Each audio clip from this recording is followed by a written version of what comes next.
El tema del día de hoy es el número 4 y lo he titulado El mundo de los muertos. El mundo de los muertos. ¿Qué ocurre después de morir? Al hablar de este tema, nos estamos adentrando al mundo de los muertos. Por lo tanto, la pregunta que deberíamos hacernos es, ¿la muerte física supone el fin de nuestra existencia? O sea, ¿la muerte física supone el fin de nuestra existencia? ¿No será que los muertos no están tan muertos como podríamos nosotros llegar a pensar? ¿No será que hay vida después de esta vida? Miren, nosotros que estamos vivos, por llamarlo nosotros, no solamente nosotros como iglesia local, sino en general la humanidad, los vivos, solemos decir que los muertos ya no son conscientes de este mundo. Sin embargo, vamos a demostrar hoy a la luz de la Biblia cómo la Biblia enseña que ellos después de morir continúan conscientes de lo que ocurre en este mundo. Somos nosotros los vivos quienes no somos conscientes del mundo espiritual. No somos conscientes del mundo de los que ya están muertos. Vayamos ahí a Apocalipsis 6 del 9 al 10. Apocalipsis 6 del 9 al 10.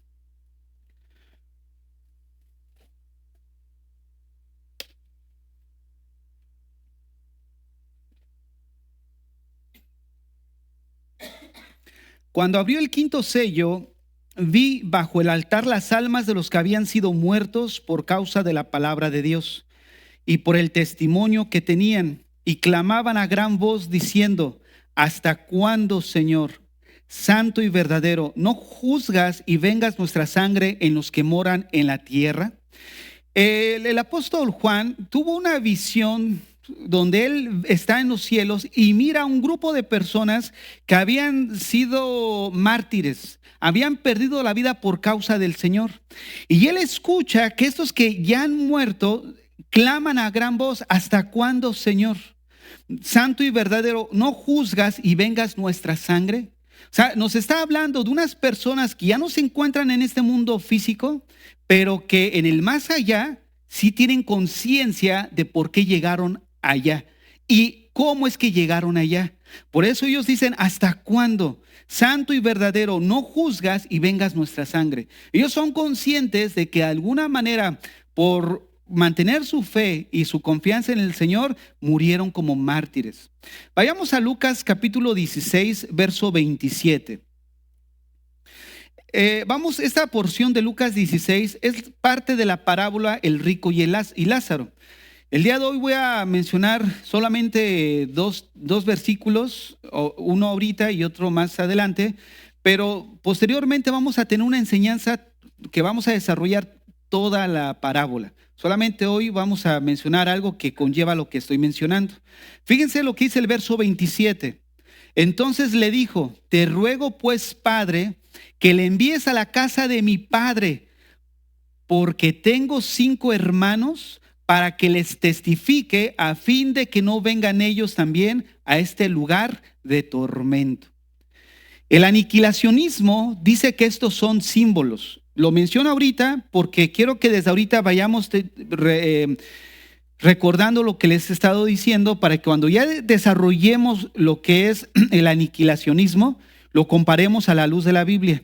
Ellos dicen que todo lo que se refiere al infierno son meramente símbolos. Bueno, tengan eso presente. Esta parábola enseña de que murió un pobre y murió un rico, y ambos fueron al seno de Abraham. Lo voy a explicar en otra enseñanza esa parábola, pero dice ahí que todos fueron al seno de Abraham, pero el rico fue a un lugar de tormento. Pero lo que quiero aquí enfatizar es que el que fue al lugar de tormento era consciente de lo que estaba ocurriendo y de todo lo que se había dejado aquí cuando él estaba en vida. Entonces quiero que notemos cómo de alguna manera la Biblia menciona que después de partir, ellos siguen siendo conscientes de cómo partieron, de lo que dejaron y de lo que, no solo conscientes, sino también de su realidad. Él dice: estoy en este lugar de tormento. Hago el énfasis, lugar de tormento. Hay quienes dicen que es simbolismo. Ahorita vamos a ver si es cierto. Este es un tema, hermanos, en el que nosotros debemos estar muy interesados. Como decíamos anteriormente en otra enseñanza, porque nos incluye a todos. Hay algunos que dicen hablar del infierno dentro de la iglesia cristiana, pues no acaso nosotros ya tenemos nuestro boleto. Pero hemos visto que no todos aquellos que de alguna manera afirman tener su boleto, probablemente tengan un acceso al reino de los cielos. Porque estas personas que hablan del aniquilacionismo también hablan de una vida eterna condicional. O sea, que no todos tienen vida eterna. No habla de que el alma no es eterna. Es algo que voy a desarrollar también hoy. Pero vean cómo de alguna forma, entonces, como no todos tienen alma eterna o el alma no es eterna, entonces la vida eterna está condicionada. Tengan eso presente. Ahorita estoy haciendo primero marcando algunos clavitos para después poner el marco completo. Entonces, fíjense, existen muchas posturas respecto a qué pasa después de la muerte física. Y una de esas posturas a la que me voy a referir el día de hoy se ha ido metiendo dentro de la iglesia que se aprecia de ser cristiana y la está aceptando como una verdad. Y estoy hablando del aniquilacionismo, que viene básicamente de aniquilar. O sea, de destrucción, de algo que ya deja de existir, la cual enseña en términos generales que una persona al morir queda en un estado inconsciente, porque ya está muerto, queda en un estado inconsciente y que va a resucitar en el juicio final para que una vez que venga el juicio final sean exterminados en el lago de fuego, sean exterminados en el lago de fuego. Entonces quiero que observen cómo de alguna manera ellos creen y piensan que el infierno de alguna forma no es un lugar eterno de tormento, sino las personas van a ir lanzadas a ese lugar de fuego y van a dejar de existir simplemente. Quiero comenzar viendo algunos argumentos de por qué ellos consideran que esto es así. Y el primer argumento que ellos utilizan es porque Dios es amor. Ellos dicen algo como lo siguiente. Esto lo saqué de uno de los libros que ellos escriben, de una persona que es muy prominente de la doctrina de los adventistas. Fíjense lo que dice.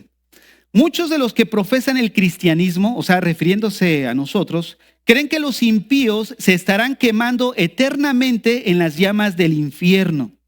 Dicen que estas son enseñanzas que se encuentran en la Biblia. O sea, lo que he estado enseñando en las clases pasadas. Pero conviene hacernos una pregunta muy importante. Fíjense lo que ellos ponen. ¿Podría un Dios misericordioso someter a los seres humanos a un dolor y tormento inenarrables durante millones de años por toda la eternidad? ¿Podría el creador del universo ser tan insensible y desalmado, aunque la paga del pecado es muerte, y saber que Dios es un Dios de amor, justicia y misericordia? No, Dios que se ha presentado así en la Biblia, no desea que ninguno, ni siquiera el impío más incorregible, sufra una agonía eterna. O sea, ellos simplemente están basando un argumento en base a la emoción, en base a un sentimiento. ¿Cómo Dios puede ser así? Si Dios es amor. Ahora, fíjense lo que dice. ¿Es posible reconciliar el concepto de un Dios que aterroriza a las personas con el miedo al tormento eterno en el infierno con el compasivo y misericordioso Dios que encontramos en la Biblia? O sea, ellos no alcanzan a conciliar el carácter de un Dios santo y justo con la revelación que también menciona la Biblia, que Dios es amor. No la alcanzan a reconciliar. Y un ejemplo de esto que nosotros encontramos en la Biblia, de poder conciliar el amor de Dios y la justicia de Dios, es la cruz de Cristo. En la cruz de Cristo se ve el equilibrio perfecto del carácter justo de Dios, pero también del carácter lleno de amor de Dios. Dios, al ver que la humanidad se iba a condenar, porque una de las cosas que necesitamos considerar es el carácter justo de Dios. En la Biblia, Dios se da a conocer como un Dios justo. Ese Dios justo va a actuar y va a aplicar sus leyes de acuerdo a lo que Él es. O sea, si la Biblia dice que al violar los mandamientos, la consecuencia de eso es la condenación y castigo eterno, de alguna manera cuando venga cada uno de las personas delante de Él a hacer cuentas y en el juicio, Dios no va a decir, ay, mira, pues sí, la Biblia dice eso, yo menciono eso, pero como soy un juez lleno de amor y no te puedo condenar. ¿Por qué? Porque soy amor. Miren, esto es igual a que alguien asesinara a un ser querido tuyo. Lo agarraras a ese alguien, que es el asesino, y lo llevaras y lo presentaras ante el juez. Y estando en la corte, tú estarías esperando la sentencia. Y el juez se levanta y dice, ¿sabes qué? Como soy un juez lleno de amor, pues te dejamos en libertad. ¿Qué es lo que tú pensarías? ¿Que el juez es igual de corrupto que el mismo, y lleno de maldad que el mismo asesino? Dios no puede ir en contra de lo que Él dijo ser. Él tiene que ser consecuente a cómo Él se ha dado a conocer en la Biblia. La Biblia dice que no va a dejar pasar por inocente al culpable. La mismo término justicia demanda castigo al que ha violado la ley. O sea, sería ir en contra de todo lo que Dios ha dado a conocer como un Dios de carácter justo. Pero ellos no alcanzan a conciliar. Oye, ¿cómo podemos nosotros ver un Dios que es asesino, un Dios que aflige a la humanidad con la imagen de un Dios santo? Vayamos al Génesis. ¿Qué pasó en el Génesis cuando la humanidad cayó en pecado? ¿No les vino un diluvio? ¿No vino fuego y azufre sobre Sodoma y Gomorra? ¿No ha venido juicio sobre aquellos pueblos que se han levantado y han pretendido de alguna manera vivir ajenos a la voluntad de Dios e ir en contra de sus mandamientos? A través de toda la historia de la Biblia vemos cómo Dios ha ajusticiado, ha derramado su justicia, ha aplicado ese castigo, es afligido estando aquí en vida a aquellos que de alguna manera abiertamente han vivido en rebelión en contra de Dios. Entonces, para ellos no alcanzan a conciliar. Incluso hay quienes dicen que el Dios del Antiguo Testamento no es el mismo Dios del Nuevo Testamento. Que el Dios del Antiguo Testamento es un Dios cruel, el Jehová cruel, el Jehová que se rebeló en contra del Dios verdadero. ¿Por qué? Porque no alcanzan a conciliar. Pero quiero que veamos, este es un mero punto de vista bajo el enfoque humanista. Porque el humanismo se ha metido a la iglesia a través de estas enseñanzas. ¿Cómo el hombre va a sufrir si el hombre es bueno? Uno de los promotores, y no digo que sea, uno de los promotores es Obrador, ¿no? Que siempre menciona, el hombre no es malo, se hizo malo por causa de las circunstancias. Hay cierta verdad, pero si eso fuera algo que realmente sea ley, o sea, algo dogmático, todos los que estuviéramos aquí fuéramos de lo peor, porque la mayoría creció en un hogar disfuncional. La mayoría vivimos en ausencia de un padre. La mayoría vivimos en lugares donde se creció entre luchas y peleas. Pero ¿por qué no todos los que están aquí son asesinos, son secuestradores? Porque ciertamente en el ambiente en el que crecemos influye en nuestras vidas, pero no nos define. Entonces, fíjate cómo la Biblia, de alguna manera, está opuesta a la psicología humanista. El hombre no es malo, se corrompe al tener contacto con la sociedad. Y la Biblia dice todo lo opuesto. Entonces, ellos no alcanzan a conciliar estas dos verdades. Fíjense lo que dice. El Dios verdadero es un Dios de amor, que no quiere que ninguno perezca. Y menciona en 2 de Pedro 3:9, donde él dice, no quiere que nadie perezca, sino que vengan al arrepentimiento. Continúa diciendo, nos dice que debemos amar incluso a nuestros enemigos. Él hace salir el sol sobre malos y buenos y hace llover sobre justos e injustos. Sin embargo, el concepto tradicional del infierno nos haría creer que Dios castiga a sus enemigos aún de una manera cruel y vengativa por toda la eternidad. La idea de que Dios sentencia a las personas al castigo eterno es algo tan repulsivo que ha hecho que algunos dejen de creer en Dios y le den la espalda al cristianismo. O sea, por un lado vemos que Dios no quiere que nadie se condene, sino que vengan al arrepentimiento. Dios en su gracia común hace salir el sol sobre buenos y malos. La enseñanza de Jesucristo en Mateo 5 fue el que te golpea en una mejilla, tú volteale la otra. Sabemos que presenta un amor, pero ¿cómo es posible que ese Dios que nos habla a nosotros de cómo debemos de comportarnos, en el día del juicio haga todo lo opuesto? Ellos lo razonan así. O sea, ¿cómo? O sea, si tú me estás diciendo, es como cuando como padres le dices, oye, no grites, pero le das la instrucción gritando también. O sea, es una idea parecida. Oye, tú Dios me dices que no, que voltee la otra mejilla, que no me vengue, pero tú sí estás haciendo todo lo opuesto que me estás enseñando. Miren, lo peor de toda esta doctrina ellos dicen que hace ver a Dios como un monstruo sádico y cruel. Es lo que ellos dicen. Bueno, ya explicamos cómo el equilibrio de estas dos enseñanzas de Dios es un juez justo y un Dios lleno de amor se ve en la cruz de Cristo. ¿Por qué? Porque Dios, miren, hay una ilustración de una persona que lo nombraron el jefe de una tribu. Y este era el jefe de una tribu porque era como Saúl, de hombros arriba sobrepasaba a todos los de la tribu. De tal manera que el antiguo jefe, pues de alguna forma ya no estaba, ¿no? Murió, X cosa. Entonces dijeron, ¿sabes qué? Queremos que tú seas nuestro rey. Y él dijo, ¿yo? Sí, dice, lo vieron grandote, hermoso, así todo bien. No, pues tú sé nuestro rey, vas a ser buen representante. Y ahí estaba. Resulta que al pasar en sus primeros tiempos, meses de gobierno, las cosas se empezaron a perder. Y todos dijeron, pues, ¿qué onda? Ya me dejaron sin llantas, sin los tapones del ring. Fueron con el juez y le dijeron, oye, se están desapareciendo las cosas. Y dice, ¿cómo? Dice, no, pone el anuncio que al que encontremos, el castigo va a ser 20 latigazos. Entonces, bueno, el que se encuentre o el que se halle robando, tomando lo que no es suyo, sentencia a 20 latigazos.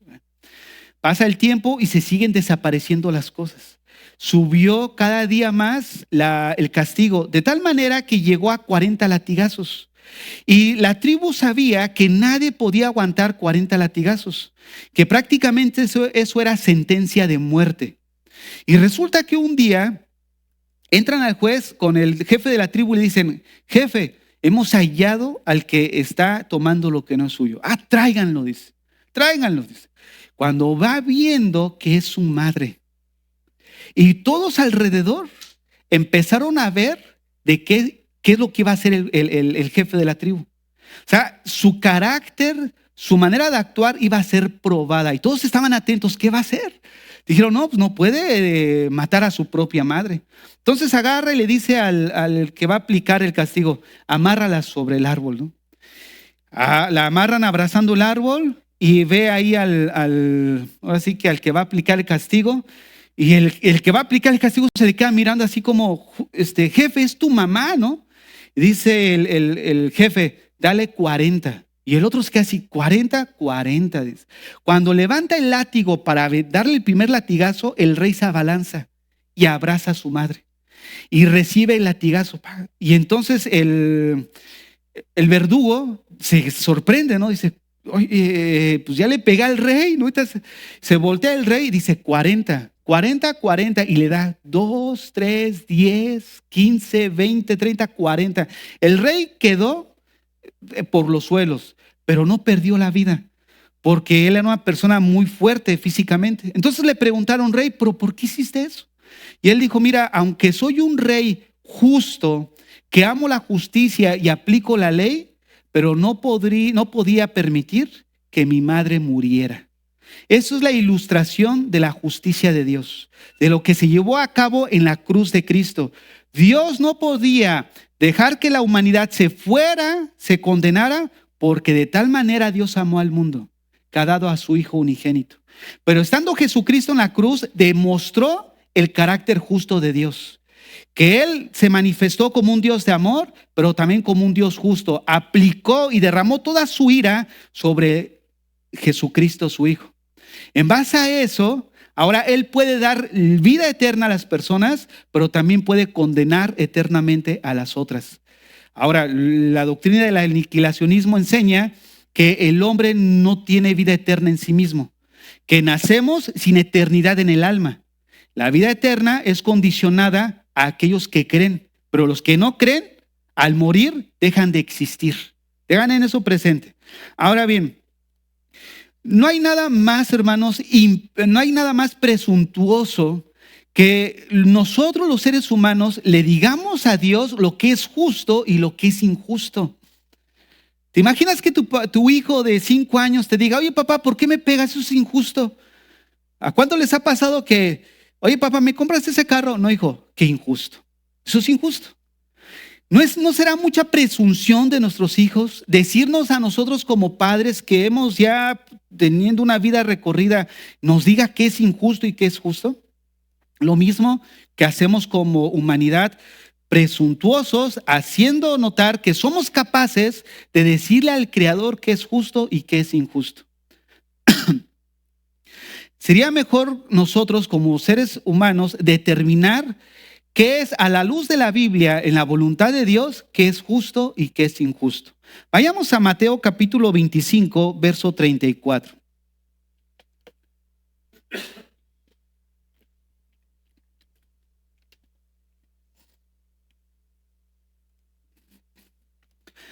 Mateo 25, 34. Dice así. Fíjense en las palabras de Jesús. Entonces el rey dirá a los de su derecha: venid, benditos de mi Padre, heredad el reino preparado para vosotros desde la fundación del mundo. Fíjense, venid, benditos de mi Padre. Ahora pasen al verso 41 de Mateo 25. Mateo 25, 41. Entonces dirá también a los de la izquierda: apartaos de mí, malditos, al fuego eterno preparado para el diablo y sus ángeles.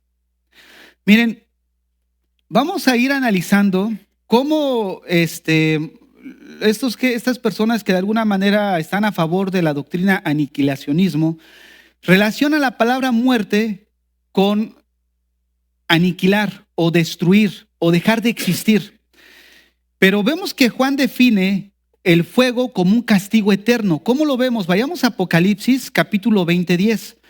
Busquen Apocalipsis 20:10 y yo les voy a volver a leer Mateo 25:41. En las palabras de Jesús, Él dice: apártate de mí, maldito, al fuego eterno. Ahora, fuego eterno de alguna manera tiene relación con el infierno. Y en Apocalipsis 20:10, Juan lo describe como un castigo.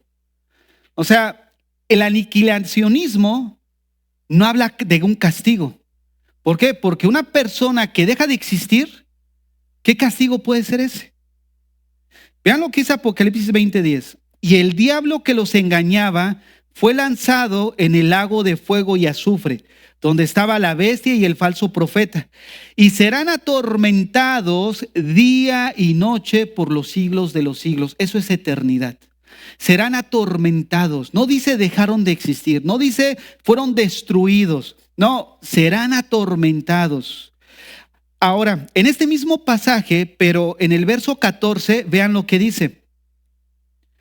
Menciona que las personas también mejor, tocó madera, dije. Las personas van a fue un cascarrillo, no van a pensar. Mira, el pastor es muy supersticioso, no, es broma. Apocalipsis 20:14, vean lo que dice, porque ahora enfoca a las personas. Y la muerte y el Hades fueron lanzados al lago de fuego. Esta es la muerte segunda. Y el que no se halló inscrito en el libro de la vida fue lanzado al lago de fuego. Entonces, en lo que hemos visto, este lago de fuego, según Juan, es un lugar de tormento donde día y noche van a ser atormentados. Estos textos nos muestran que para Dios es justo castigar en el infierno. Y sabes, la única manera de poder entender un tormento eterno es a través del sacrificio de Cristo. Porque para poder de alguna forma librar a algunas personas a ese tormento eterno, solamente es posible al ver por qué Cristo murió como murió. ¿Por qué Cristo tenía que sufrir? ¿Por qué Cristo tenía que padecer en manos de hombres inicuos? La única respuesta es, en primer lugar, por amor y para satisfacer la justicia de Dios, que explica un tormento eterno. ¿Por qué Dios ahora puede mandar a un tormento eterno? Porque alguien pagó en su lugar, sufrió la ira sobre su propia persona, que era su Hijo Jesucristo, pero la humanidad lo rechazó. ¿Por qué el ser humano va a ser atormentado? Porque han rechazado abiertamente al Señor, su voluntad. Lo que estudiamos la semana pasada, se escogieron a ellos mismos. Juan capítulo 3, 16 menciona del amor de Dios, pero cuando empiezas a leer 17, 18, 19, dice: ellos no vienen a la luz porque sus obras son malas. ¿Quién no viene a la luz? Ellos, el ser humano no viene a la luz porque sus obras son malas. Ellos escogieron a ellos mismos. Y una de las cosas que dijimos la semana pasada, que quiero reforzar aquí, es de que no va a haber nadie en el infierno que no se haya sabido amado aquí en la tierra. Y en segundo lugar, Dios no los envió. Ellos se van solitos porque se escogieron a ellos mismos antes que a su Creador. No debemos de perder de vista eso. ¿Por qué? Porque entonces sería tener una postura meramente humanista. Pero ¿cómo vas a sacrificar? ¿Tú serías capaz de castigar a tu hijo por la eternidad? No nos confundamos. Todos somos criaturas de Dios, mas no todos son hijos de Dios. Juan capítulo 1:12. A los que creen en Él les dio la potestad de ser hechos o de ser llamados hijos de Dios. O sea, no todos son hijos de Dios. Ahora bien, esta doctrina, de alguna manera, vayamos a Juan capítulo 5:24, porque vamos a ver cómo ellos interpretan muerte. Juan capítulo 5:24. De cierto os digo, el que oye mi palabra y cree al que me envió, tiene vida eterna. Y no vendrá a condenación, mas ha pasado de muerte a vida. Ellos, hace rato mencionaba que la palabra muerte la relacionan con aniquilación, con destrucción, dejar de existir. En pocas palabras, ellos mencionan que los que oyen al Señor van a tener vida eterna. Pero vean esto. Ellos dicen que cuando el ser humano en general, estando en una posición neutra, digamos, no es eterno, sino todos estamos en una posición neutra, en el sentido que no somos, el alma o el ser humano no es eterno. Ahora, el ser humano tiene eternidad cuando crees en el Señor, porque aquí dice, el que cree tiene vida eterna. Entonces, el premio de creer en Dios es que vas a tener tú una vida eterna. Y la condenación es tu aniquilación, porque dice ahí, mas ha pasado de muerte, o sea, aniquilación futura, a vida. Lo que implica que como una persona nace neutra, o sea, que no es eterno, pues aquí en esta vida tú puedes adquirir una vida eterna con Dios o simplemente, como lo rechazaste, el día de tu muerte física es tu cese, dejaste de existir. Pero ahorita vamos a responder eso. Juan 5:29 dice, y los que ellos hicieron lo bueno saldrán a resurrección de vida. Mas los que hicieron lo malo, a resurrección de condenación. ¿Se acuerdan que hace rato leíamos un texto? Que, bueno, mejor no leíamos un texto, sino que les estaba explicando lo que ellos creen de una manera general, que dicen que una persona cuando muere está en un estado de reposo. O sea, no es consciente de lo que está pasando aquí en vida. Hasta el momento de su resurrección, lo que ahorita dice el texto. Que unos resucitarán para vida, los que creyeron en Dios, que su premio es una vida eterna, y otros van a resucitar para ser aniquilados. En base a eso ellos dicen que los que no creyeron, ahorita ya murieron, ahí están. O sea, no son conscientes de lo que está aquí, están ahí durmiendo. Yo te voy a explicar también eso, que están ahí durmiendo. Tú cuando duermes, o sea, no eres consciente de lo que está alrededor, ¿no? Estamos de acuerdo. Por eso ellos dicen que están dormidos, pero que van a ser resucitados para que en el día del juicio reciban su aniquilación. ¿Dónde? En el fuego eterno. Sígame con atención, Juan capítulo 6:40.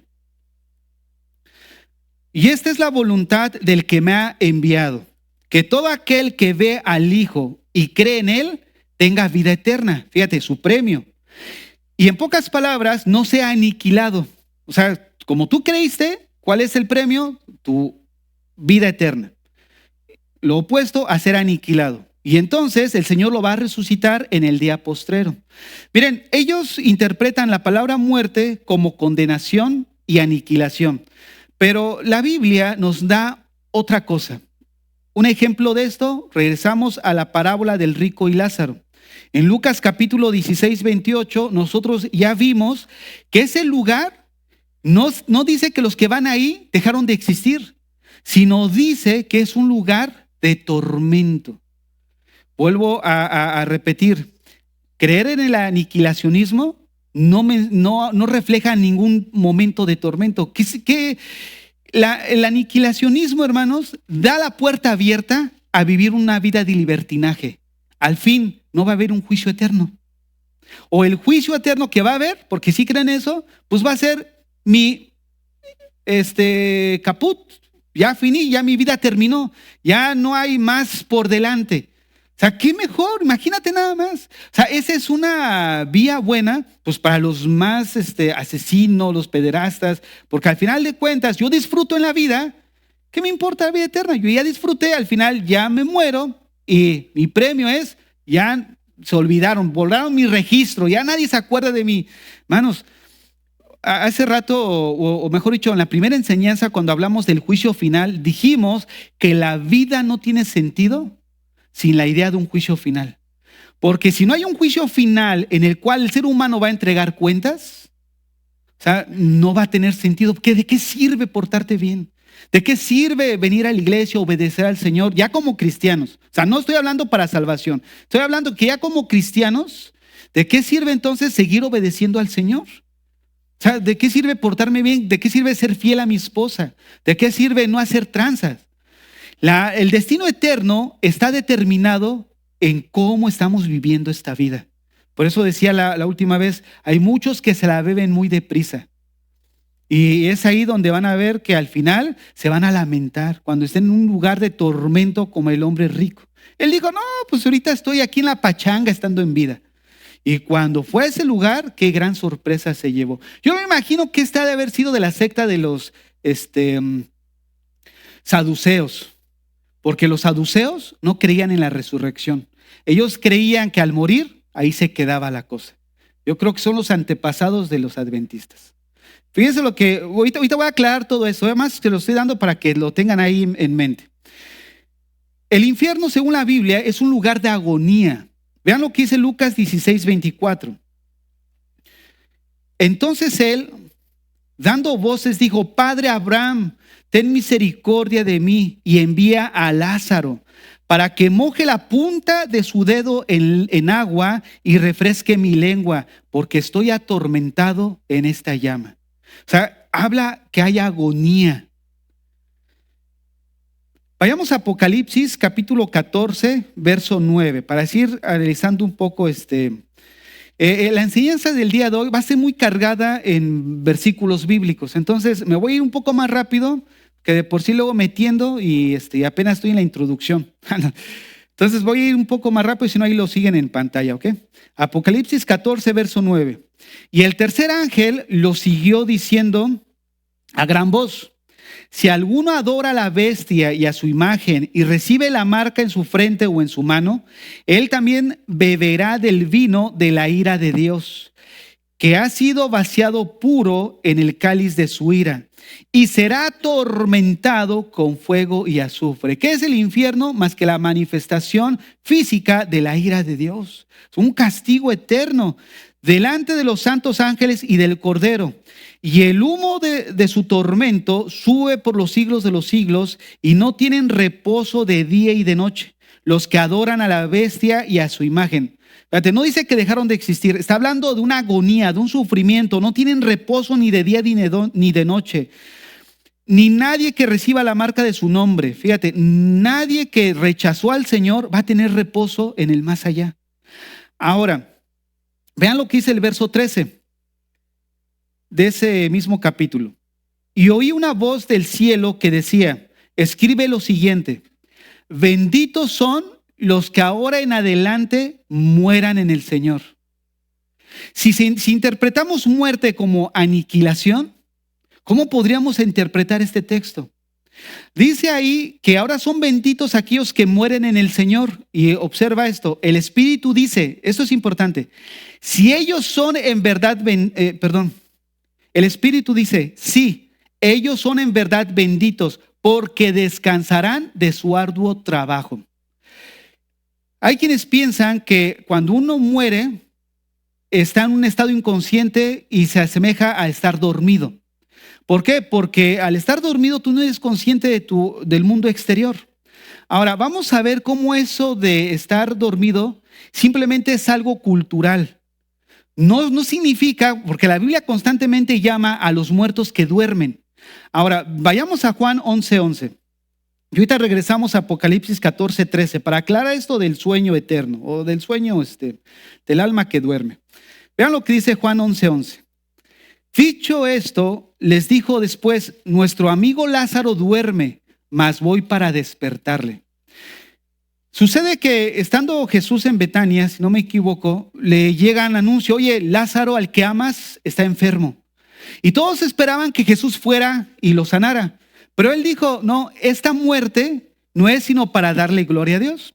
Y él se fue al lugar opuesto en vez de ir al lugar con Lázaro. ¿Qué sucede? Que Lázaro muere en su conocimiento de todas las cosas. Él sabía que había muerto, sus discípulos no. Y les dice: Lázaro duerme. Y ellos dijeron: bueno, si duerme, entonces se va a poner bien. O sea, ellos entendieron que estaba en un estado como cualquiera duerme. Y él dice: no, ha muerto. Cuando tú vienes de tu trabajo y tienes un día pesado, un día de mucho esfuerzo físico, ¿qué pasa cuando llegas? Oye, quiero descansar. Y al dormir, ¿qué estás simbolizando? Que estás descansando de todas tus actividades, ¿no?, de ese día. O sea, metafóricamente, el dormir es un reposo para volver a tener esa fuerza. Ahora, vean lo que dice Apocalipsis capítulo 14, verso 13. Otra vez. Y ahorita voy a cerrar ya con esta la explicación. Apocalipsis 14, 13. Y oí una voz del cielo que decía: escribe lo siguiente: benditos son los que de ahora en adelante mueren. Ahora, ¿por qué son benditos? Porque dice más adelante que descansarán de su arduo trabajo. Un muerto descansa de ¿qué? De todas sus aflicciones estando en vida. Lo que metafóricamente en el tiempo de Jesús entendían que era el dormir, el reposo del alma. Por eso decían: oye, ha muerto, sí, está reposando. Pero no porque estuviera inconsciente, era para ilustrar que ha partido, que ha descansado de las actividades, de las aflicciones. Ya no se aflige si todo está a favor del LGTBIQ y más y todo. Ya no se aflige si va a haber guerra entre Ucrania y Rusia. Ya no hay aflicción si aumentan los precios. Ya no hay aflicción si tengo que darle de comer a mi perro, ¿no? O sea, todas esas aflicciones, el trabajo por lo que vivimos diariamente, por lo que nos afanamos, ya vamos a descansar de todas esas cosas. Por eso dice: benditos son los que mueren en el Señor. ¿Limitado a quién? A aquellos que creemos en Cristo. Porque los que no duermen en el Señor no van a descansar de sus obras. Ellos van a recibir un tormento. Y no solamente eso, dice al final del versículo 13: pues sus buenas acciones los siguen. Un tema que estoy pensando seriamente de tratar es las obras en el cristiano. ¿Por qué? Porque vean hasta dónde llegan las buenas acciones. Como cristianos pensamos que, bueno, ya soy salvo, pues ya, gloria a Dios. Ah, bueno. Pero las obras, ya como cristianos, necesitamos ver que juega un papel importante en nuestra vida. No solamente en esta vida, sino en la vida venidera. Y aquí lo estamos viendo, un beneficio de todas las buenas obras que hicimos aquí. Pero ese es otro tema. Vayamos a Juan capítulo 5, verso 29, en la Nueva Traducción Viviente. Se los leo. Juan 5, 29. Y resucitarán. Los que hicieron el bien resucitarán para gozar de la vida eterna. Y los que continuaron en su maldad resucitarán para sufrir el juicio. Aniquilación no es sufrir. Eso no es sufrir. Pero el hecho de ver el infierno como un lugar de tormento de día y de noche, sí es sufrir. ¿Dios es injusto? No, no es injusto, como ahorita lo voy a mencionar. Daniel 12:2, Nueva Traducción Viviente. Se levantarán, Daniel 12:2, se levantarán muchos de los que están muertos y enterrados, algunos para vida eterna y otros para vergüenza y deshonra eterna. Romanos capítulo 12, verso 4. Y con este pasaje vamos a cerrar toda esta idea. Romanos 12, 4. ¿No te das cuenta de lo bondadoso? Es la Nueva Traducción Viviente. ¿No te das cuenta de lo bondadoso, tolerante y paciente que es Dios contigo? ¿Acaso eso no significa nada para ti? ¿No ves que la bondad de Dios es para guiarte a que te arrepientas y abandones tu pecado? Fíjate la bondad de Dios. O sea, Dios, al ser soberano y al ser el dueño total y absoluto, Él puede hacer con nosotros lo que Él quiera en el momento que Él quiera. Si ya hiciste algo malo, si ya blasfemaste su nombre, en ese momento Él podría hacernos trizas. Pero está hablando de su longanimidad, de su paciencia prolongada de Dios. Porque dice, ¿no te das cuenta de lo bondadoso que es Dios para contigo, cabezón? De que ya te estuviera dando tus nalgadas, pero es paciente. ¿Para qué? Para que procedas al arrepentimiento. Y abandones tu pecado. El verdadero penitente no solamente es el que dice perdóname, perdóname, perdóname y otra vez estás acá, la botella, el cigarro, no. El verdadero penitente es perdóname y abandonas tu pecado, ¿no? Esa es la actitud que Dios espera de nosotros, a donde debemos de llegar, porque las consecuencias de eso son trágicas. Mira lo que es el verso 5. Pero eres terco. Fíjate qué palabras tan pesadas, ¿no? Pero eres terco y te niegas a arrepentirte y a abandonar tu pecado. Por eso vas acumulando un castigo terrible para ti mismo. Pero si el aniquilar es dejar de existir, ¿qué castigo es ese? ¿No es cierto? Ahora, ahorita voy a explicar eso. Pues se acerca el día de la ira, en el cual se manifestará el justo juicio de Dios. Él juzgará a cada uno según lo que haya hecho. Fíjense, lo que haya hecho. Dará vida eterna a los que siguen haciendo el bien, pues de esa manera demuestran que buscan la gloria, el honor y la inmortalidad que Dios ofrece. Pero derramará su ira y enojo sobre los que viven para sí mismos, los que se niegan a obedecer la verdad y en cambio viven entregados a la maldad. Habrá aflicción y angustia para todos los que siguen haciendo lo malo, para los judíos primeramente y también para los gentiles. Fíjense, aflicción, angustia. Ese es un tormento. Ahora, otro punto que quiero mencionar, o que ellos argumentan, que es el tercero, es que el lenguaje que usa la Biblia, ellos dicen, todo lo que hemos visto es simplemente para referirse en algo simbólico. O sea, realmente no vas a sufrir. Realmente es algo que usa la Biblia, pero de una manera simbólica. Lo que la Biblia menciona acerca del infierno como simbólico y hace referencia a él es, el infierno es un lugar de las tinieblas, de afuera. Es un lago de fuego, un lugar de llanto y crujir de dientes, un lugar de separación eterna de las bendiciones de Dios, un lugar de prisión, un lugar de tormento donde el gusano no se aparta ni muere. Todas estas características que menciona la Biblia apuntan o describe lo que es el infierno, pero ellos mencionan que todo esto es simbólico. Ahora, la pregunta es, ¿debe de interpretarse todo esto que describe el infierno como simbólico o literal? Si nosotros interpretamos esto de una manera simbólica, nosotros necesitamos recordar que la realidad es peor que la sugerida por dichos símbolos. Miren, ¿cuál es la función de los símbolos? La función de los símbolos es apuntar más allá de ellos mismos. ¿Qué quiero decir con esto? Que la realidad en el simbolismo es más intensa que lo que el mismo simbolismo quiere darnos a conocer. Les voy a poner un ejemplo. En el Antiguo Testamento, algo que apuntaba a la persona de Jesucristo, muy marcado para la expiación del pecado, ¿cuál era? Un cordero sin mancha. O sea, el cordero apuntaba a la persona de Cristo, que iba a venir e iba a erradicar completamente nuestro pecado.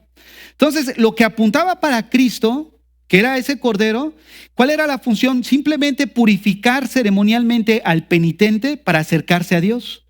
Pero era algo que no era perfecto porque constantemente pecaba y constantemente había una distancia entre Dios y él. Pero viene lo que ya no es el símbolo, sino lo que realmente apuntaba al simbolismo, que era Jesucristo mismo, la realidad de ese símbolo. ¿Y qué hizo? Erradicó con todo. Ahora, esa misma manera, pero opuesto. Si ellos dicen que el infierno y todas esas descripciones es simbolismo, quiere decir que la realidad es peor que lo que el simbolismo está apuntando. O sea que el argumento de decir es meramente simbolismo apunta a que es algo de lo que ellos buscan como para defender su postura, pero les es contradictorio, porque el simbolismo es más, no es tan real como lo que de alguna manera está apuntando. Qué increíble, ¿no? Miren, hay quienes dicen, no, es que el infierno es un lugar donde Dios va a manifestar su crueldad, como hace rato decía. Pero Dios, es imposible que Él sea cruel. Cuando hablamos nosotros de crueldad, es cuando hablamos de que alguien implica o aplica castigo a alguien, pero que es más severo de lo que su delito fue. Por ejemplo, si alguien roba, no sé, un fajo de dinero que equivale a $2,000 y le dan 5 años de prisión. Viene alguien y mata a toda una familia y le dan 3 años de prisión. Eso sí es crueldad. Crueldad se refiere a algo que es injusto. Eso es crueldad. Pero Dios es incapaz de infligir un castigo injusto. ¿Qué quiere decir esto? Que el juez de toda la tierra hará justicia y ninguna persona inocente jamás sufrirá de su mano. Lo que implica que todos los que estén en el infierno y vayan a ser atormentados, no es porque Dios sea cruel, sino es la retribución debida a su pecado. O sea, ¿qué quiere decir esto? Que es la medida perfecta. ¿Se acuerdan ojo por ojo, diente por diente? ¿Qué refleja eso? La venganza. Hay quienes dicen, es que me pegó, ahora va la mía, porque ojo por ojo y diente por diente, como que lo entienden como que el derecho a vengarse. Pero no era eso. Simplemente era una medida de justicia. Cuando en el Antiguo Testamento alguien entraba en riña y en la pelea le sacaba el ojo al contrincante, la ley decía, ojo por ojo, si tú le sacaste el ojo, tu castigo es tu ojo, porque eso es justo. Si tú le sacaste el ojo, no te vamos a cortar la pierna. Eso no es equitativo, pero ojo por ojo, diente por diente. ¿Qué manifiesta? El carácter justo de Dios, la balanza. Fíjate que no hace de alguna manera, no se inclina hacia el que tiene más o al que hacia tiene menos. No, es justo el Señor. Entonces vean, el infierno es precisamente eso, la medida justa del carácter de Dios. Tanto para los que estén en el cielo, la medida justa del carácter de Dios. ¿Por qué? Porque nosotros hemos recibido no la justicia nuestra, sino la justicia de Jesucristo. Lo que nos da acceso precisamente al cielo. Miren, el castigo implica dolor. Todo lo que hemos estado hablando del infierno, siempre Juan, como vimos en Apocalipsis, manifiesta que ese lugar es un lugar de tormento. ¿Qué quiere decir? Que cuando hablamos de castigo, estamos hablando de dolor. Y la aniquilación, la que muchos están promoviendo en la actualidad, no conlleva dolor. ¿Qué dolor puede traer la aniquilación? Ahora bien, en cuarto lugar, ellos dicen que el alma no es eterna. Ellos no hacen una separación entre el cuerpo y el alma. Ellos dicen que el cuerpo y el alma es uno solo, como si estuviesen amalgamados. Es uno. El alma no existe independientemente del cuerpo. Y esto es en base a Ezequiel capítulo 18, 4 y versículo 20, que se los voy a leer porque es un texto que todos conocemos. El alma que pecare, esa morirá. Todo el texto de Ezequiel 18 se está refiriendo básicamente a la responsabilidad del hombre. Había una situación donde el pueblo de Israel estaba cautivo en Babilonia y los que crecieron en ese cautiverio empezaron así como a manifestar queja en contra de Dios y dicen, Señor, nosotros estamos pagando por lo que hicieron nuestros padres. Entonces el Señor viene y dice, no. El alma que pecare, esa morirá. O sea, habla de la responsabilidad que cada individuo tiene. Tú no vas a recibir las consecuencias de los pecados de tu padre, ni tu padre va a recibir las consecuencias de tu pecado. El hombre es responsable de sus acciones, lo que hemos estado enseñando constantemente. Entonces ellos dicen, los que están a favor del aniquilacionismo, que en este texto que dice el alma que pecare, esa morirá, identifica el alma con el ser humano. Y sí es cierto, porque en ese momento, cuando dice el alma que pecare, se refiere a la persona. Entonces, en base a eso dicen, ya ves, alma igual a cuerpo, cuerpo igual a alma. ¿Qué quiere decir? Que no son dos cosas distintas, es una sola. Primera de Tesalonicenses 5:23. y todo vuestro ser, espíritu, alma y cuerpo sean guardados irreprensibles hasta la venida del Señor. Génesis 35 está el caso de que muere Raquel. Dice que al morir, en ese momento se desprendió el alma. O sea, habla de que el cuerpo quedó ahí, pero el alma se desprendió, que no es la misma cosa entonces. Porque si fuera la misma cosa, sería imposible que se desprendiera algo que es lo mismo. Sería indivisible. Entonces quiero que vean Juan capítulo 6, verso 50. Ellos toman este texto y vean cómo lo interpretan. Juan 6, 50.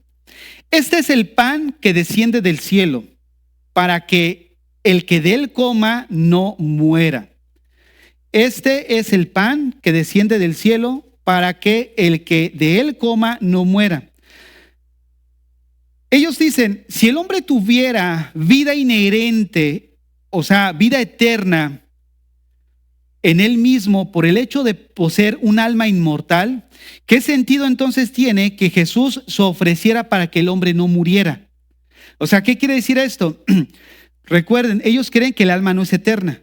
Entonces ellos deducen, bueno, si Jesús tuvo que venir para que no muriéramos, quiere decir entonces que no somos eternos.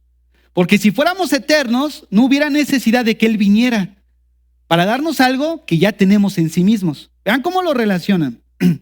Pero ahora quiero que ellos también van a Romanos 6:23 y dicen, mira, en Romanos 6:23 menciona que la paga del pecado es muerte, mas la dádiva de Dios es vida eterna en Cristo Jesús. Lo que quiere decir que en este versículo vemos que el castigo para los pecadores, ¿cuál es? La muerte, la cesación de la vida. Cesación de la vida. O sea, una vida sin sufrimiento. Y en segundo lugar, ellos mencionan que al creer en el Señor, Dios les da vida eterna. Entonces vean cómo deduce nada más. No somos eternos desde que nacemos. La eternidad se va a condicionar, por eso es aniquilacionismo y condicionalismo. Es condicional a si tú crees o no crees. Tú no eres eterno, pero si los de este lado creen, entonces el premio es una vida eterna.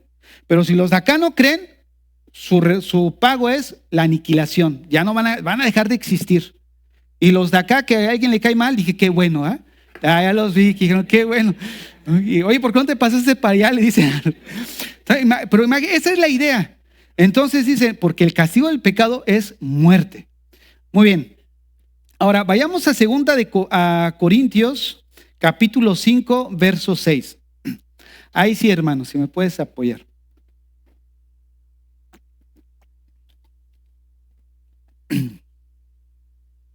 Vamos a ver aquí, y quiero explicar un juego de palabras. Aquí el texto lo tenemos en la pantalla, pero hemos agregado la palabra en el griego y su significado.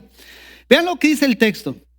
Así que vivimos confiados siempre, sabiendo que entre tanto que estamos en el cuerpo, quiero que veamos cómo Pablo hace un contraste. Estar en el cuerpo y estar ausentes en el Señor.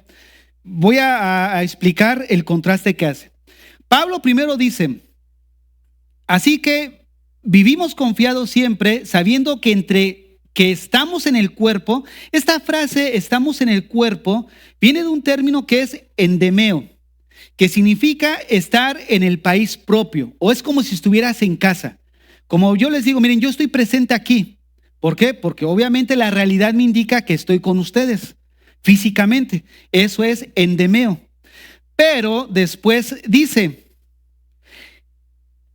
el cuerpo, estamos ausentes del Señor. O sea, si yo estoy aquí con ustedes, obviamente estoy ausente del Señor. O sea, no estoy con Él, porque yo no soy Dios. Yo no puedo estar en todas partes, dice Pablo. Yo estoy con ustedes y al estar con ustedes, estoy aquí en casa y ausente con el Señor, que es ekdemeo, estar lejos.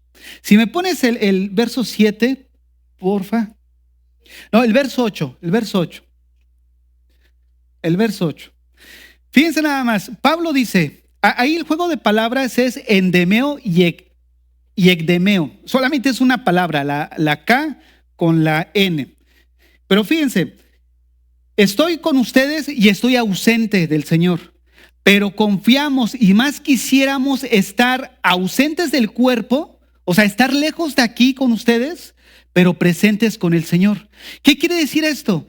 Que Pablo nos enseña que en el momento en el que dejamos de existir, no es el fin de nuestra vida, sino en ese momento yo ya no estoy con ustedes porque estoy en ese mismo momento en la presencia de Dios.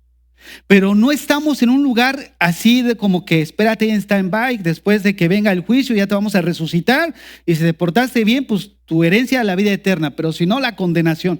No, Pablo está diciendo, estamos aquí con ustedes, estoy ausente allá, pero al estar allá estoy ausente. En realidad no sé qué escoger. Si estar con ustedes es mucho mejor. ¿Por qué? Pues porque les puedo enseñar, les puedo ir creciendo, podemos ir creciendo en las cosas de Dios. Pero no sé qué escoger, era la lucha de Pablo, estar con ustedes o estar con el Señor. Él dice, es muchísimo mejor estar con ustedes.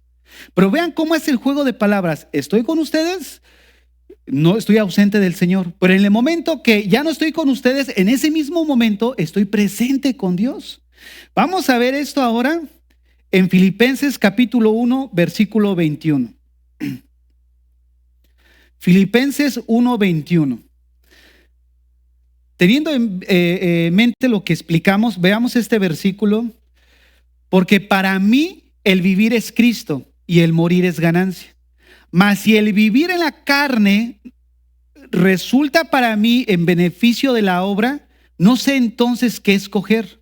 Porque de ambas cosas estoy puesto en estrecho, teniendo el deseo de partir y estar con Cristo, lo cual es muchísimo mejor. Pero quedarme en carne es necesario por causa de vosotros. O sea, él no menciona si estoy ausente con ustedes, pues ahí nos esperamos hasta que el Señor venga y después vamos a estar con él. No, estoy ausente y en ese momento estoy con el Señor. De cierto te digo que hoy estarás conmigo en el paraíso, le dijo al ladrón de la cruz. El paraíso es el tercer cielo. O sea, el lugar donde habita Dios. No le dijo, y ahí cuando mueras, pues ahí te vas a quedar un rato. Fíjense, ahora vamos a otro punto que va a unir lo que acabo de decir. Esta doctrina enseña que los muertos, como hace rato decía, no tienen conciencia. Pero quiero aquí que veamos nosotros la diferencia entre conciencia con S y conciencia sin S. Conciencia con S habla de la capacidad que tiene el ser humano de ver su realidad. Como ahorita yo decía, yo estoy consciente que estoy en la iglesia, porque la realidad objetiva me muestra que estoy aquí. Y la palabra conciencia sin S es lo que hemos estado estudiando. Los valores que nosotros tenemos morales que me ayudan a distinguir entre lo bueno y lo malo. Lo que ellos enseñan es de que el hombre no es consciente, hablando de ese, o sea, que no ha perdido toda la realidad de lo que está ocurriendo, o sea, no tiene la conciencia de su realidad. ¿Por qué? Porque en ese momento está dormido, o sea, está ahí descansando, según ellos, hasta el momento de que vamos a ver hacia dónde se dirige. Pero tengan en eso presente. Ellos creen eso. Bueno, vemos la diferencia, ¿no? Conciencia con S y conciencia sin S. Ahora, ¿cómo podemos responder? Porque ellos dicen que una persona que muere es porque no está consciente. Ya vimos ahorita el ejemplo de Pablo, que al morir, él no estuvo en un estado inconsciente, sino que él fue consciente. Voy a estar ausente de ustedes, pero voy a estar con el Señor. O sea, habla de una conciencia. Vayan a Apocalipsis 6:10. Se los leo, es un texto que hace rato leíamos. Aquellas personas que murieron y ahora están con el Señor, pero son conscientes. Y clamaban a gran voz diciendo, ¿hasta cuándo, Señor, santo y verdadero, no juzgas y vengas nuestra sangre en los que moran en la tierra? Estamos viendo un grupo de personas que son conscientes, que ya no están vivos físicamente, pero que están conscientes. Ahora, ¿qué dice la ciencia? Es un tema interesante, fíjense. ¿Será acaso que existan pruebas objetivas con una base científica que permitan afirmar que hay vida después de la vida? O sea, que la muerte física no es el fin de nuestra existencia. ¿Qué dice la ciencia? Fíjense algo interesante en el estudio que estaba elaborando. encontré que hay pruebas científicas. Hay un doctor en España que creo que bueno, ya es muy grande él, de edad, pero que tiene muchos reconocimientos y todo, es maestro y es quién sabe qué tanto hace, ¿no?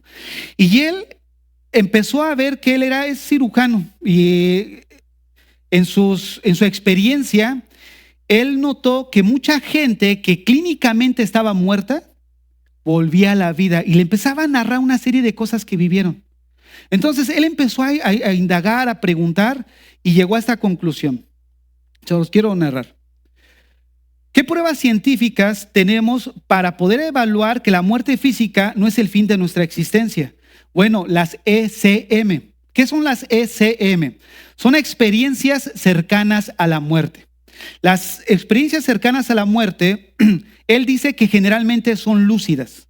O sea, que alguien que viene de la muerte o alguien que está experimentando, una ECM, o sea, una experiencia cercana a la muerte, está siendo lúcido, o sea, que no es una alucinación. Ahorita voy a explicar eso.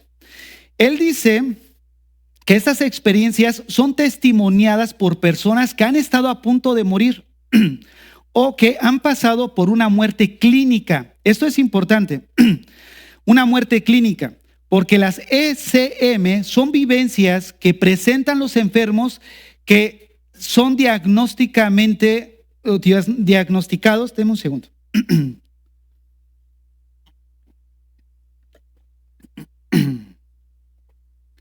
Muy bien. Él dice que las experiencias cercanas a la muerte son vivencias que presentan los enfermos que son diagnosticados como muertos. ¿Qué quiere decir esto? Que el electrocardiograma ya está plano. Ese aparatito que mide y regula el corazón o mide el corazón está... O sea que una persona que está pasando por una experiencia cercana a la muerte ya marcó en plano. O sea, físicamente ha muerto.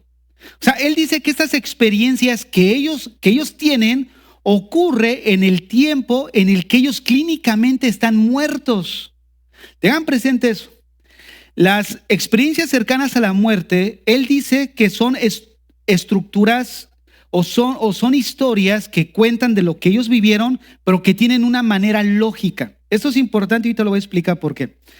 Él al estar acotejando con sus pacientes, y no solamente con los que él ha pasado, sino a nivel mundial, porque eso ya es un estudio mundial, las ECM, las experiencias cercanas a la muerte, donde los científicos están analizando lo que está pasando. Como una persona que me dice el electrocardiograma que ya está muerto, me está contando cosas en el que él mira su cuerpo y mira lo que está pasando en la otra sala, cuando el electrocardiograma ya marca que ya dejó de existir.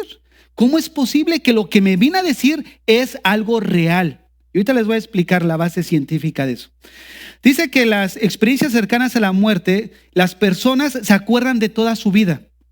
Que esas experiencias causan un impacto en los pacientes hasta el punto de cambiar su percepción de la vida. O sea que ya son más sobrios en su manera de vivir.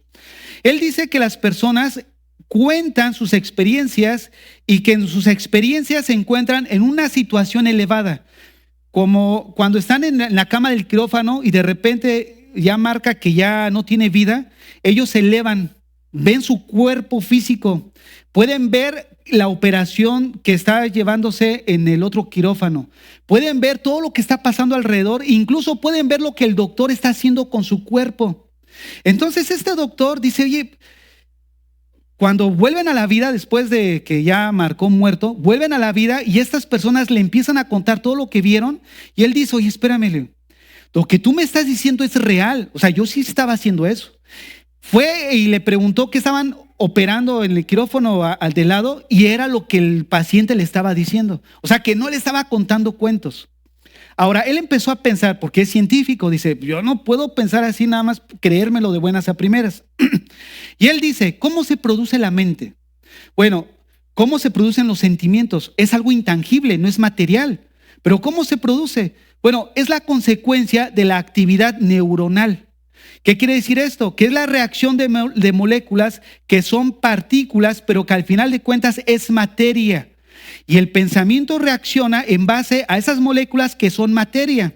Entonces, el argumento es este.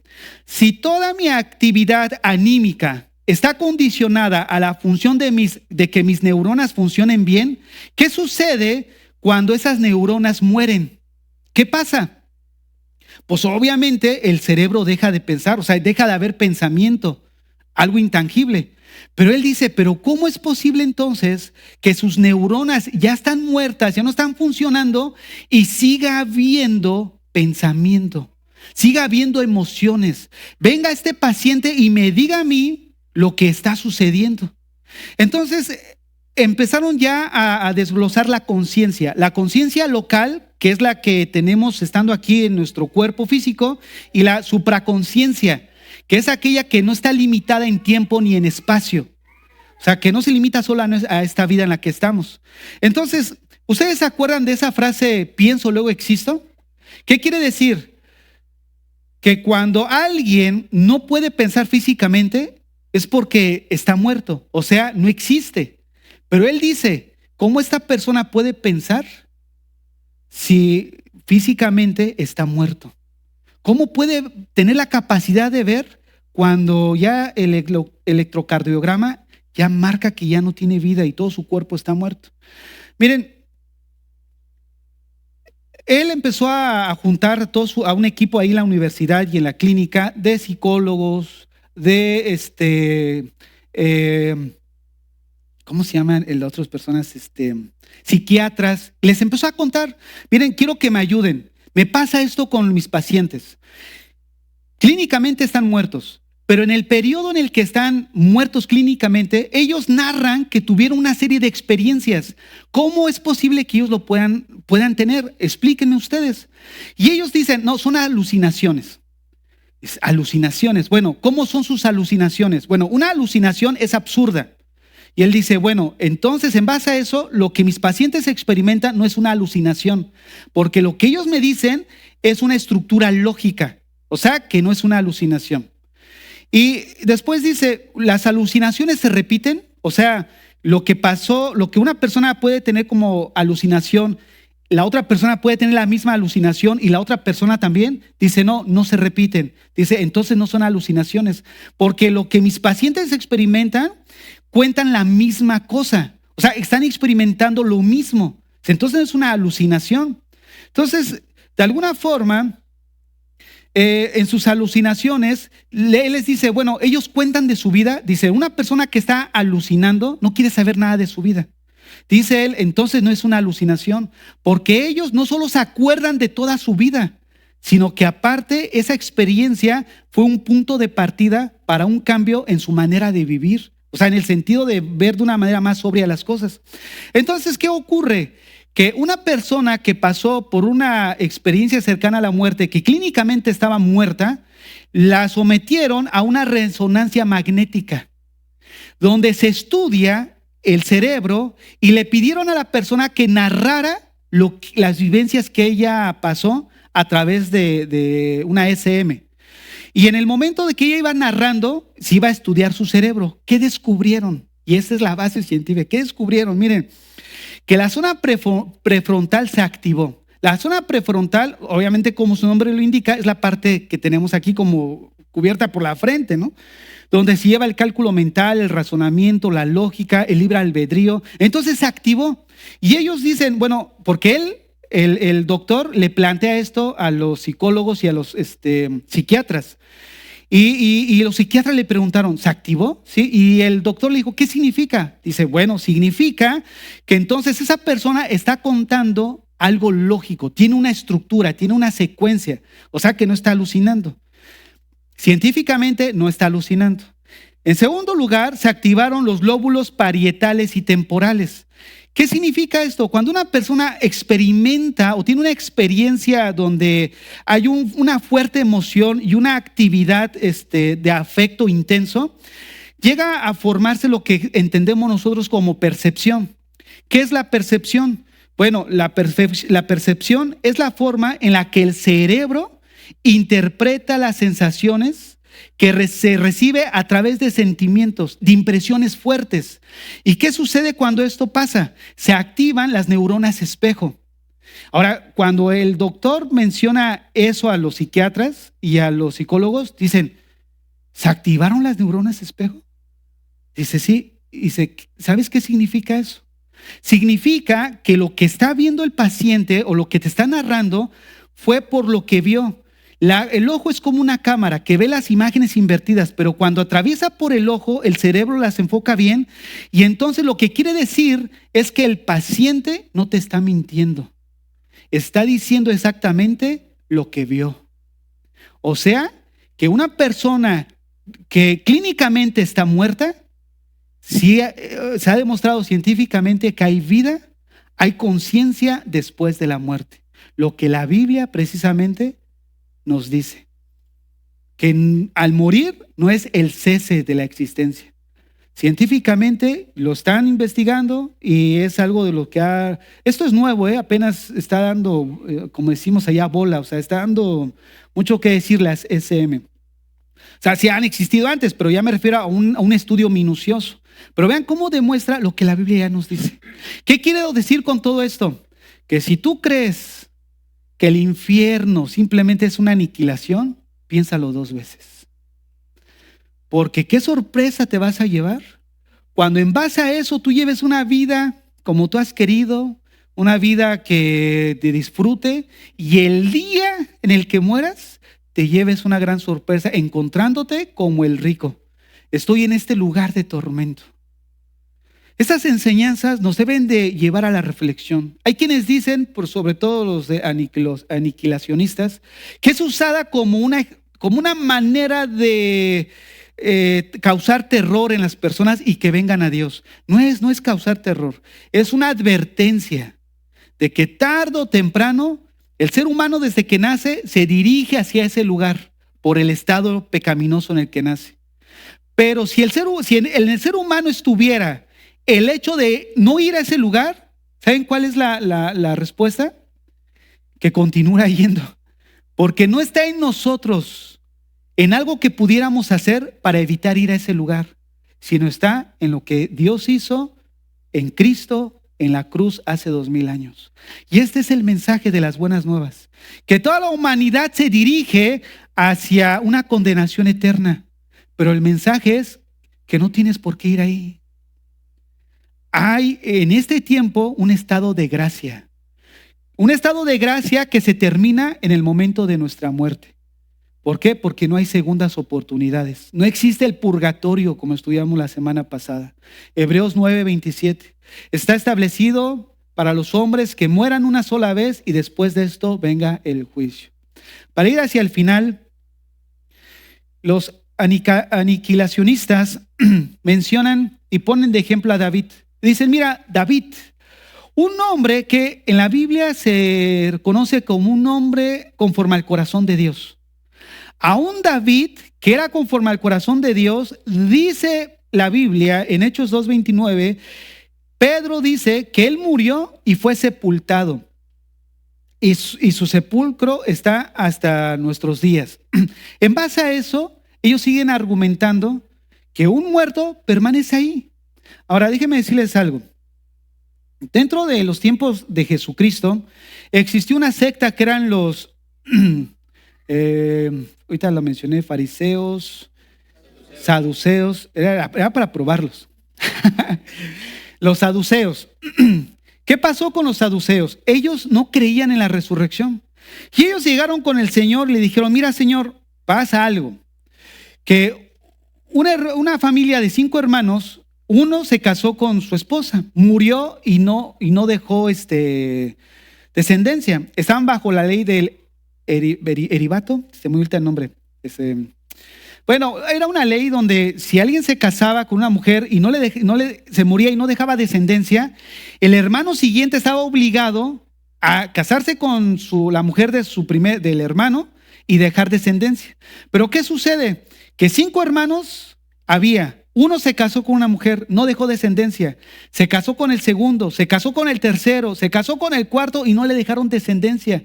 Se casó con un quinto y no hubo descendencia. En la resurrección, ¿de quién será mujer? Ellos han de haber empezado que el Señor dijo, no, pues estos...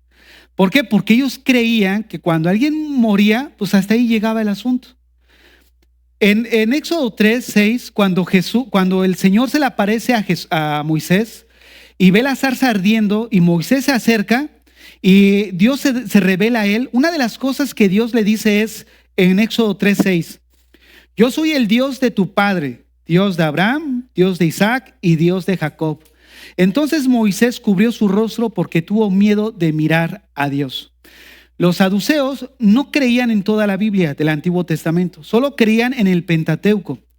Y ellos nunca encontraron en el Pentateuco una base escritural para afirmar que una persona ya muerta continuara estando consciente, o sea, estuviera vivo. Entonces Jesús, ¿qué hace? Toma el Antiguo Testamento, pero toma la porción en la que ellos sí estaban de acuerdo, que era el Pentateuco. Y con el mismo Pentateuco les da respuesta a la incógnita que ellos tenían. Mateo 22:32. Vayamos allá a Mateo 22:32. Lo que los saduceos no encontraron en el Pentateuco, el Señor se los reveló. Y dice así, yo soy el Dios de Abraham, el Dios de Isaac y el Dios de Jacob. Entendemos que a estas alturas ellos estaban muertos, ¿no es cierto? Estaban muertos. Y dice el texto, Dios no es un Dios de muertos. Ahí está la respuesta.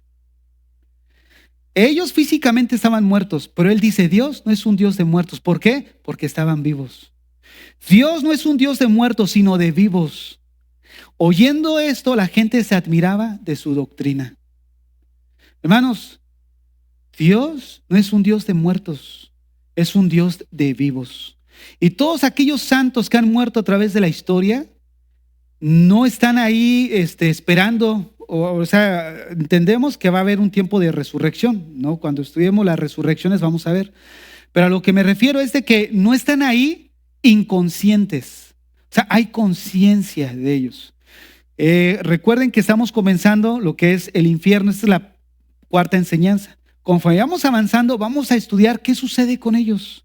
Pero lo que quiero reforzar aquí es de que una persona que muera sin Cristo no es de que ya va a dejar de existir estando en un estado inconsciente. La Biblia menciona que después de esta vida hay vida y hay un lugar de sufrimiento esperándolos, a menos que procedan al arrepentimiento. Científicamente está demostrado. Y la Biblia, de alguna forma, o mejor dicho, la ciencia comprueba lo que la Biblia ya nos decía. Ahora, ya para terminar, ¿cómo está tu corazón? ¿Cómo está tu relación con Dios? ¿Cómo has estado caminando, llevando tu vida cristiana? Porque, vuelvo a repetir, muchos pudiéramos decir, bueno, hablar del infierno aquí en la iglesia, pues nosotros ya tenemos un boleto comprado. ¿Realmente será que tienes un boleto comprado? O sea, la Biblia dice que el que se ha convertido, el que ha nacido de nuevo, realmente heredará el reino de Dios. Pero como decíamos, muchos de aquellos que piensan que tienen heredado el reino de los cielos, llevan una vida que no es una vida de aquellos que vamos a heredar el reino de los cielos. Necesitamos meditar en nuestros caminos. ¿Cómo está nuestra vida? ¿Realmente soy creyente o nuestra fe sigue titubeando? O sea, sí, yo sé que pues Cristo es mi Salvador, es mi Señor, pero ¿realmente es tu Señor? Fíjense, algo que enfatizaban los puritanos era el señorío de Cristo. ¿Qué implicaba esto? Que Él era el dueño total y absoluto. Lo que el capitán dijera es lo que se iba a hacer. Lo que el Señor dijera en su palabra que yo debiera de hacer, eso es nada más. ¿No? Como dice aquel, no hay más, solo es la palabra. ¿Realmente estamos nosotros conformándonos a la palabra de Dios? Ahora, yo sé que una vida así como que dijéramos, bueno, pues ¿quién realmente la está llevando? Hay muchos que pudiéramos mencionar así o pensar, pues ay, como que la voy llevando. Pues toma más fuerza y llévala. Toma más ánimo, no tires la toalla antes de tiempo. El Señor viene por nosotros y los que tenemos esta esperanza, dice Primera de Juan, se purifican a sí mismos. Y ese es el mensaje, que hay un lugar de tormento, pero para los que hemos sido redimidos por la sangre del Cordero, nos espera una herencia eterna. Pero hay de aquellos que de alguna manera pues no han arreglado cuentas con Dios. Y hoy es un buen momento para hacerlo. Cierren sus ojos ahí donde están.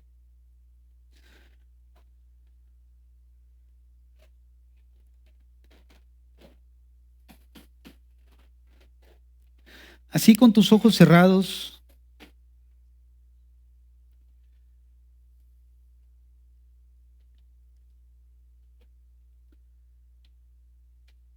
¿Se ha estado pensando que el infierno es solo simbolismo? ¿O ha estado pensando que Dios, por ser un Dios lleno de amor, no va a condenar a nadie? Consideremos el consejo de Dios, porque eso nos va a llevar a nosotros a tomar una perspectiva correcta de la eternidad. Es la única forma en la que vamos a tener, va a tener sentido nuestra vida. Va a tener sentido tu compromiso, tu entrega. La manera en la que manifestamos nuestro cristianismo es el resultado de lo que nosotros consideramos de la eternidad. ¿Has meditado en tus caminos, en tus pasos? ¿Cómo está tu corazón? ¿Cómo está tu vida? Aquellos que nos escuchan en las redes sociales, hoy es la oportunidad para que te pongas a cuentas con Dios. El infierno existe. Es un lugar de tormento. No es meramente simbolismo. Y si así fuera, pues es peor todavía, porque la realidad, hablando en los simbolismos, siempre superan lo que el mismo símbolo quiere dar a entender. El tormento es real. Y mismo si pudiéramos llegar a equivocarnos, al final tenemos más ventaja los que creemos que los que no creen. Porque los que no creen, al morir y llevar una vida libertina, qué sorpresa tan enorme se van a llevar. Al llegar a pensar que iban simplemente a dejar de existir, a encontrarse en un lugar de tormento día y noche por los siglos de los siglos. Si en esta mañana estás aquí o me estás escuchando a través del internet y quieres hacer cuentas con Dios, quieres ponerte a cuentas con Él, quieres pedirle perdón por la vida desordenada que has llevado, díselo en este momento. Dile junto conmigo: Señor, perdóname. Me arrepiento, Señor, me arrepiento de la vida que he llevado. Me arrepiento porque he llevado una vida, Señor, que no te ha agradado, no te ha honrado. Perdóname. Limpia mi corazón, limpia mi vida, Señor. Acéptame como tu hijo, Padre. Te recibo en mi vida como, no solo como mi Salvador, sino también como el capitán, el Señor de mi vida. El que me dice qué es lo que yo tengo que hacer. Limpia mi corazón, limpia mi vida, Señor. Hazme una nueva criatura. Pon mi nombre en el libro de la vida, Señor. Ayúdame, oh Dios. Si tú eres creyente, pero tu fe ha estado titubeante, hoy afírmate.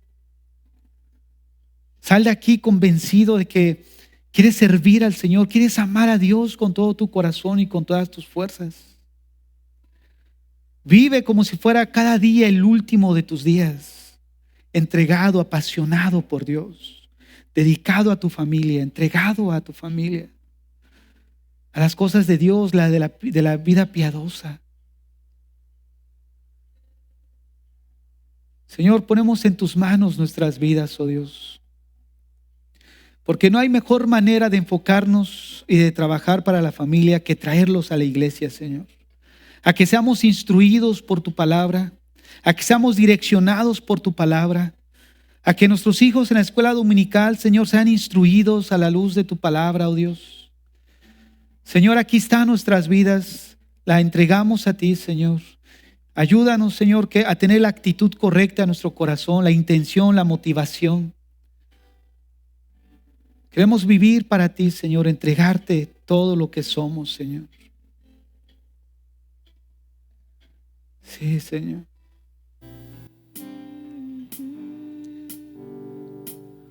El Señor es mi pastor,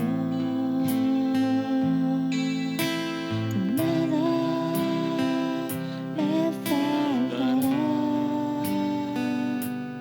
El Señor es mi pastor, nada me faltará. El Señor es mi pastor, en pastos delicados Él me hará descansar, junto a aguas de reposo me pastoreará, confortará mi alma, me guiará por sendas de justicia, por amor de su nombre. El Señor es mi pastor, nada me faltará. El Señor es mi pastor, nada me faltará. El Señor es mi pastor, en pastos delicados Él me hará descansar, junto a aguas de reposo me pastoreará, confortará mi alma, me guiará por sendas de justicia,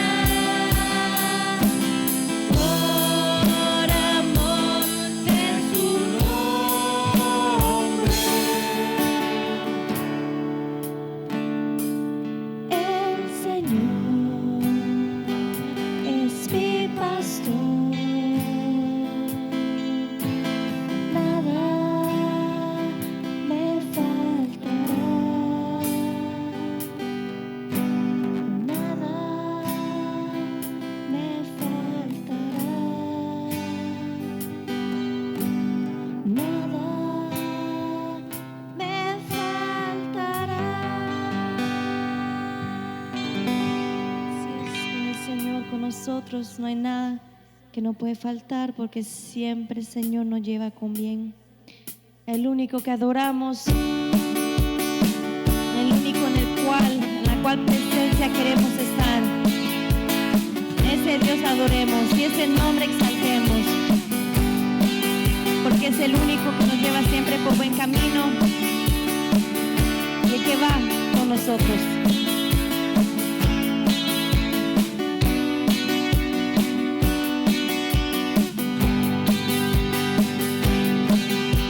Dios hizo los cielos y la tierra con el poder de su palabra, reina con autoridad. Dios que aún los vientos lo obedecen, una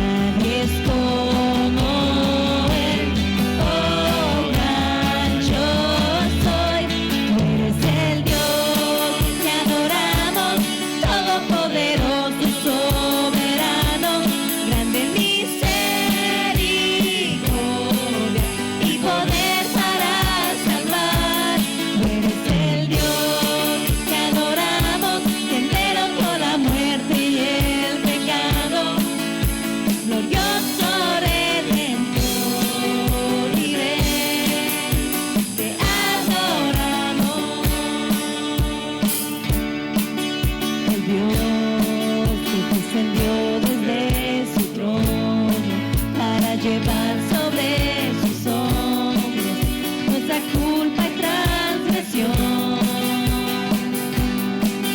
Jesús, exaltado sobre todo, nombre sobre todo nombre, solo en él hay salvación. Nadie es como él, oh gran yo soy. Tú eres el Dios que adoramos, todopoderoso y soberano, grande misericordia y poder para salvar. Tú eres el Dios que adoramos, quien derrotó la muerte y el pecado, glorioso Redentor y Rey, te adoramos. A él sea la gloria y el poder, todo es de él y para él. A él sea la gloria y el poder, todo es de él y para él. Tú eres el Dios que adoramos, todopoderoso y soberano, grande misericordia y poder para salvar. Tú eres el Dios que adoramos, quien derrotó la muerte y el pecado, glorioso Redentor y Rey, te adoramos. Denle un fuerte aplauso a nuestro Señor. Grande es Él y gracias a Él que estamos acá. Así que alabémosle. Y así termina el servicio del día de hoy, exaltándonos que siempre sigamos en el camino de nuestro Señor. No es fácil, pero sí se puede. Y con